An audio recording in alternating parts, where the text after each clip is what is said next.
אבל נפשנו לגש עננים, הבוז לגיונים.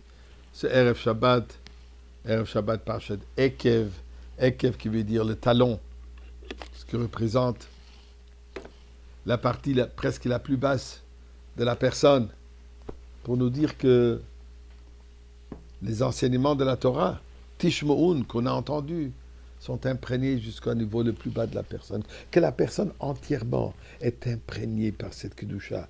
Que la personne entièrement devient, part intègre, des paroles divines, de Torah et Mitzvot. Eh bien, ceci aussi, ça s'appelle Ikfese de Meshicha. Le talon du moment de la venue de Mashiach. Que c'est presque comme pied à terre. C'est présent. Ce concept que le corps entier est imprégné par la Torah, est imprégné par la Kedusha, par la sainteté, par la divinité, était la vie de Reb Leivik. Comme j'ai mentionné hier, ce Shabbat, le 20e jour du mois d'Av, exactement il y a 80 ans, le père du Rabbi, Reb Levi Yitzhak, et comme on l'appelait Reb Leivik, avec grand amour, puisque les gens avaient un amour extraordinaire pour lui, puisque lui, il était entièrement dévoué à sa communauté, et bien au-delà de la communauté. Malheureusement, en 1939, les communistes de l'époque, la KGB, NKVD, comme ils les appelaient, finalement sont venus et l'ont emprisonné.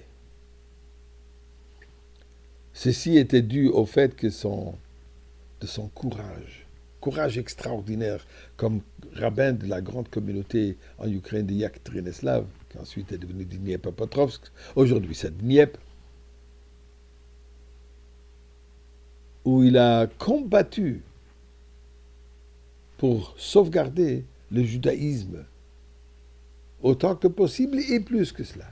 Non seulement pour sa communauté, mais il se battait pour toute l'Ukraine.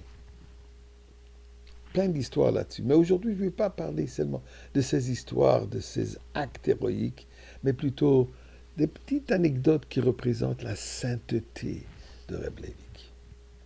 Je disais tout à l'heure que le corps entier est imprégné par la Torah, par la Kedusha, par la divinité. Eh bien, après 10 mois de questionnement avec des tortures inhumaines, finalement, il a été puni avec 5 ans d'exil dans un petit village, Chiali.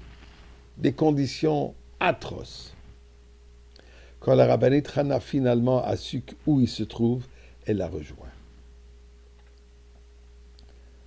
Les circonstances étaient affreuses, au point qu'un certain Erev Shabbat, un veille de Shabbat, un vendredi, Reb Leivik réalise et remarque que la rabbinite, elle est déprimée, plus que d'habitude, puisqu'elle était toujours très positive, voulait jamais montrer une image de déprime, au contraire, toujours positive, encourageante. Et il lui demande, qu'est-ce qui se passe? Désolé, mon cher mari, on n'a même pas un morceau de pain pour Shabbat. Oublie autre chose. Mais même un petit morceau de pain pour faire un moti, pour faire kiddush sur une petite tranche de pain, on n'a rien. Et Reb Leivik dit, mais pas du pain. Bon, on a des épices pour Shabbat. On a des tavlinin. On a des épices. Elle le regarde, des épices. Quelle épice tu parles? Eh bien, dans le Zohar, il y a marqué que Shabbat est considéré tavlin. Shabbat est considéré des épices. Alors nous avons des épices. Soyons heureux puisque nous avons Shabbat. Et elle raconte que ça, il était tellement positif avec ça. Il était tellement clair et c'était tellement vrai que ça l'a affecté, qu'elle aussi a ressenti ces épices de Shabbat. Il y avait un moment où pendant 11 jours, il n'avait pas de l'eau à boire. Finalement, après 11 jours, il a eu un peu d'eau. Au lieu de commencer à boire, il a utilisé pour Netilat Yadayim. À tel point son corps était purifié, à tel point son corps était devenir saint. Et malheureusement, comme je disais, 80 ans, Chaf Av, le 20e jour d'Av, corps et âme se sont séparés. Et nous prions à Kadosh Baruch Hu que corps et âme se réunissent, reviennent. Et là, nous allons tous nous trouver ensemble avec le fils de Reb Levik, le Reb Melech HaMashiach, au Beth Amikdash. Et quelle image ce sera de voir le Reb avec Reb Levik, avec tous les tzadikim, Moshe Rabbeinu, Aaron HaKohen, fêter ce Shabbat, le Shabbat de la Geoula. Shabbat Shalom.